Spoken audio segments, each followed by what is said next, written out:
24 का समर शेष है, लेकिन इस बार रण योगी वर्सेस अखिलेश है। सवाल यूपी की 10 विधानसभा सीटों को जीतने का है और बीजेपी की तैयारी लोकसभा चुनाव की हार का बदला लेने की है और इसलिए कमान खुद सीएम योगी ने संभाल रखी है। इन 10 सीटों में विधानसभा सीटों का एपी सेंटर अयोध्या की मिल्कीपुर सीट है और जिसे साधकर बीजेपी विपक्ष का नैरेटिव ध्वस्त करने की तैयारी में है। देखिए कैसे मिल्कीपुर में सीएम योगी ने अखिलेश के पीडीए फॉर्मूले को ताड़-ताड़ करने के लिए जुबानी तीर चलाए।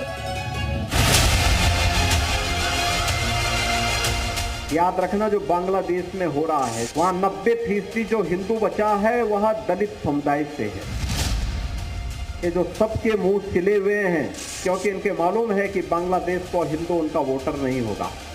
यूं तो सीएम योगी आज भगवान राम की नगरी अयोध्या में, लेकिन आज उन्होंने मिल्कीपुर को कुरुक्षेत्र के युद्ध मैदान में बदलकर बीजेपी कार्यकर्ताओं को विजय संदेश दे दिया। जो नकारात्मक ताकतें हैं, जो राम के अस्तित्व को नहीं मानते, जो कृष्ण के अस्तित्व को नहीं मानते।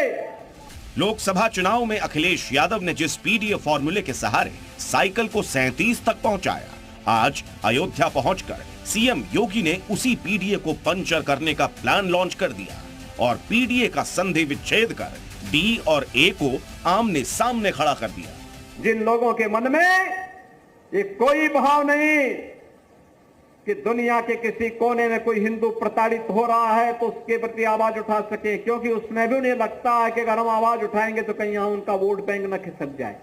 याद रखना, जो बांग्लादेश में हो रहा है, जो चर्चाएं हो रही थी अभी, वहां 90% जो हिंदू बचा है वह दलित समुदाय से है। ये जो सबके मुंह सिले हुए हैं, इसलिए सिले हुए हैं क्योंकि इनके मालूम है कि बांग्लादेश को हिंदू उनका वोटर नहीं होगा। हम उसको मानते हैं, उसका सौभाग्य है कि वो हिंदू है और उसकी रक्षा करना हम सबका दायित्व है। सीएम योगी ने पहले बांग्लादेश में दलित हिंदुओं के उत्पीड़न पर चुप्पी को लेकर अखिलेश यादव को कटघरे में खड़ा किया, तो दूसरी तरफ मुस्लिम तुष्टीकरण के तीर तेज किए ताकि पीडीए की बजाय अखिलेश MY समीकरण तक ही सिमटे नजर आए। क्योंकि मिल्कीपुर में पीडीए के बजाय बीजेपी के लिए MY समीकरण को मात देना आसान है और इसे समझने के लिए मिल्कीपुर के जातीय गणित को समझना होगा, जहां 24% दलित आबादी, ब्राह्मण आबादी 17%, 16% यादव और 9% मुसलमान है।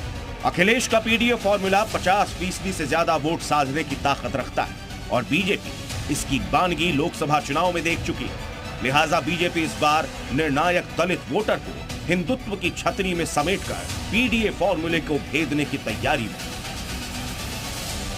अयोध्या में दलित नाबालिग के साथ समाजवादी पार्टी के नेता के गैंगरेप की खबर आई तो बाबा के बुलडोजर आरोपी मोईज खान की प्रॉपर्टी समतल गई। आरोपी समाजवादी पार्टी के नेता अवधेश कुमार का करीबी था। खुद सीएम योगी ने पीड़ित परिवार से मुलाकात कर कड़ी से कड़ी कार्रवाई के निर्देश दिए। मोईज खान जो समाजवादी पार्टी का नेता है, अयोध्या के सांसद की टीम का सदस्य है, 12 वर्षीय एक नाबालिग बच्ची के साथ दुष्कर्म का कृत्य में शामिल पाया गया और इस प्रकार के अपराधियों को आप कहते हैं साहब गोली मार रहे हैं, क्या माला पहनाएंगे क्या?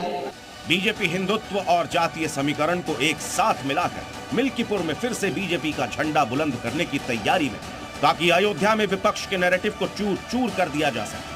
कमान खुद सीएम योगी ने संभाल रखी है और 4 दिन में सीएम योगी दूसरी बार अयोध्या पहुंचे। इससे पहले उनके 5 कद्दावर मंत्री मिल्कीपुर का चप्पा चप्पा छान चुके हैं और मिशन मिल्कीपुर के लिए कार्यकर्ताओं को जो फॉर्मूला सुझाया है उसके मुताबिक बूथ कार्यकर्ताओं को एक्टिव करना, स्थानीय लोगों से संपर्क संवाद बढ़ाना, कमजोर बूथ पर ध्यान देने की जरूरत, नाराज वोटरों से संपर्क करने के लिए स्थानीय नेताओं की एक्टिविटी और आरक्षण और संविधान पर भ्रम दूर करने को कहा गया। यानी मिल्कीपुर में बीजेपी हिंदुत्व की नहर पर सवार होने के साथ साथ सोशल इंजीनियरिंग को साधने की तैयारी में, ताकि अयोध्या की हार का बदला लिया जा सके। और जिस राम जन्मभूमि ने बीजेपी के सियासी रथ को देश के घर घर में पहुंचाया, वहां फिर से जीत की इबारत लिखी जा सके। ब्यूरो रिपोर्ट, जी मीडिया।